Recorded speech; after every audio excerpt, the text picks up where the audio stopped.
Hey, I'm Joe, and I'm the proud new owner of 2022 Winnebago Micro Mini 2108 FBS Flex Edition. So I noticed there was really very little information. There were like 2 YouTube videos, I think, on this, which kind of didn't do it justice. So rather than have you go through all that, I wanted to take you through and show you some of the features of this new model, because there's not a whole lot of them out there. So without further ado, we'll show you the camper. All right, so as I said before, the version I got is the Micro Mini Flex 2108 FBS. The Flex actually comes in 4 different floor plans. The 2100 BH, which has east to west front bed as well as bunk beds in the back. It also comes, I believe, with a 19-inch TV, and it doesn't have a sink in the bath. There is a 2108 DS and a 2108 FBS, which this one is, which are very similar. They're identical, except that the 2108 DS has a Murphy bed up in the front. I preferred it without the Murphy bed. And then the last one that they offer is the 2306 BHS, which is another bunkhouse model. It gets a Murphy bed up in the front as well. It does have the larger TV, so it's kind of comparable to a 2108 DS, but it's got the bunk beds in the back.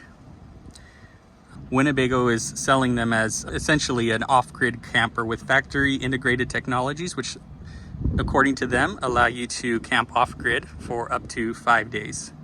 There's 5 or 6 things that make that possible, so we'll talk you through all of those. Also, I kind of like the graphics package on these. I don't know if you can tell from the video, but it's got like little green everywhere, kind of eco, I suppose. And then it's got a little globe up in the front with an electrical cord surrounding it, so it's kind of neat. So the first thing that sets this apart from the standard Micro Mini is the solar panels. The standard Micro Mini comes with 190 watts of Go Power solar on board. They upgrade this by adding another solar panel, so this has a combined 380 watts of solar power on board. Up here is a solar charge controller, and then there is a remote inside, which I can show you in a moment. The second thing to note on these is that in lieu of a standard lead acid or flooded battery, which would normally be on the tongue, they've included under the basement a 320 amp hour Lithionics lithium iron phosphate battery with battery management system built into it. It also comes with Bluetooth, so you can download an app and control it off of your phone and monitor it. Has a remote on-off switch on the other side, which I'll show you in a moment. This model is the GTX 12V 320A E2107-CS200. It is a long one, but I think it's important for you to be able to see the model numbers so that you can actually do some research on your own and see exactly what it is you'll be getting when you buy a Micro Mini Flex Edition. Number 3 is the Xantrex Freedom XC Pro 3000 watt pure sine or true sine wave inverter and charger. This also has Bluetooth built in. This replaces the standard WFCO converter that normally sits in the kitchen underneath the stove. It also acts as a UPS. If you're in a brownout condition, you can set this thing to automatically switch over to inverted power without having to lose power to your electronics inside. The other thing to note is that unlike some other campers on the market, this Xantrex inverter actually will power the entire camper. I know on some other campers, the inverter only charges a couple of outlets inside the trailer. This one will actually power everything, including the large appliances like the air conditioner and the microwave.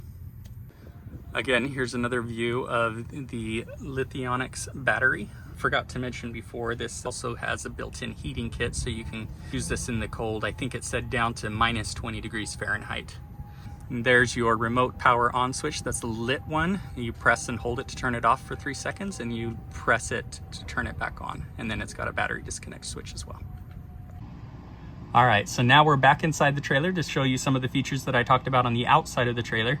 The first I'll go over is the Go Power MPPT solar power remote. This allows you to see what's going on with the actual charger, which is mounted in the basement, and it gives you better visibility to it. I noticed that on the standard Micro Minis, this is actually located in the basement, and it's kind of hard to keep track of what's going on. The other thing to note is that, again, it is Bluetooth enabled. so you can control and have visibility to all of the features on your phone if you download the app for it. The second thing right below it to note inside is the Xantrex inverter / charger remote. You can see that right now it's telling me that I've got a battery charge of 14.3 volts. All of these icons are a little bit interesting. You kind of have to read the manual to understand what the heck's going on, but essentially what it's doing right now is it's saying that I'm plugged into shore power and it is charging my battery. The switch on the inverter is on though, so that if there is a brownout condition or if the power goes out, the inverter will automatically switch in to pick up the load. The other thing to note is that standard Micro Mini comes with switches on this panel that control the water heater. In this camper, it moves elsewhere, which I'll show you in a moment. But one thing to note though, is that the standard Micro Mini allowed you to choose between either electric or gas to power your water heater. This one is solely gas. You don't get the option of having electric. All right, so now we're back to our list. This is actually number 4 on my list. An integrated Truma system, which includes the AquaGo water heater, which again only runs on LPG, the VarioHeat furnace, which again also runs off of only LPG. And then this panel also controls the Aventa Eco air conditioner, which is right up here on the roof. One thing to note is that this is not ducted. I don't know why they didn't duct it, but it works.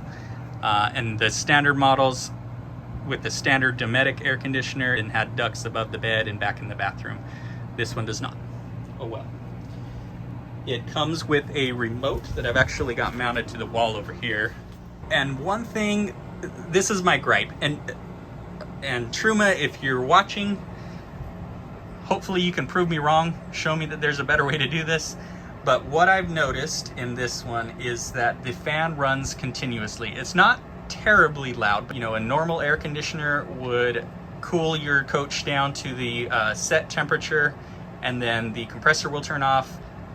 Short moment later, the fan will turn off. This doesn't do that. The compressor will turn off, but the fan runs continuously. And they say that's for circulating the air, but frankly, when I'm sleeping, I don't want that fan running. I want to be able to sleep.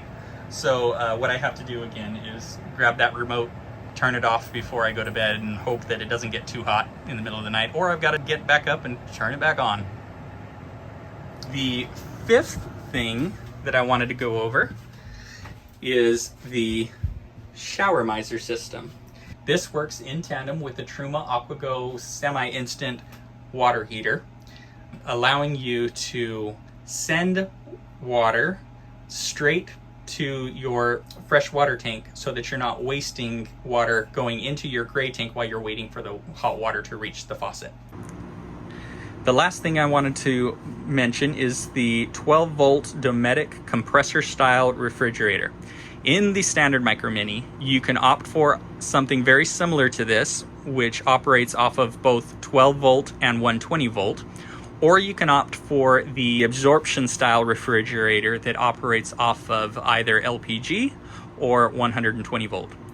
In the Flex Edition, though, this refrigerator only operates off of 12 volts. It's wired directly into the battery, so it's actually kind of convenient. You don't have to worry about anything, especially if you've got solar charging your batteries. The nice thing about these, and the other one in the standard Micro Mini will be similar, is that it is enormous inside. There is a lot of space in there, and the compressor style refrigerator actually works way more effectively and gets down to much colder temperatures than the absorption style refrigerator does. So this is one of my favorite features, actually, which I wasn't sure that I was going to like, but it's become very quickly one of my favorite features in here.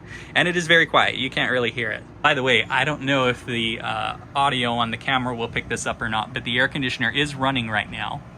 So again, it's not terribly loud, but you can hear it. And if you're a light sleeper like me, it might keep you up at night. Well, I think that's all that I wanted to highlight in the camper today. Hopefully this video has been useful to you and you find it informative.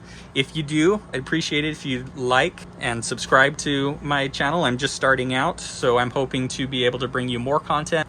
I plan to go more in depth with some of the features so you can better understand how to work these, because frankly, and I'm sorry, but Winnebago does not give you enough information. The orientation guy that walked me through this camper was, I'm sorry to say, clueless. He had no idea, because these are brand new to the market. So I'm having to kind of figure everything out on my own. So I'll try and help you through that as well. So like, subscribe. I'd love to hear from you in the comment section. Let me know what you'd like to see, what you'd like me to go over, what you like about these campers, what you don't like about these campers. These aren't going to be for everybody. They do come with a hefty price tag, but for me, it made sense. It allows me to go off-grid pretty much whenever I want. It makes camping much more flexible for me, particularly in a climate where we know that it is very difficult sometimes to get an RV spot. Now I can pretty much go wherever. So again, thanks for watching, and I'll catch you in the next video.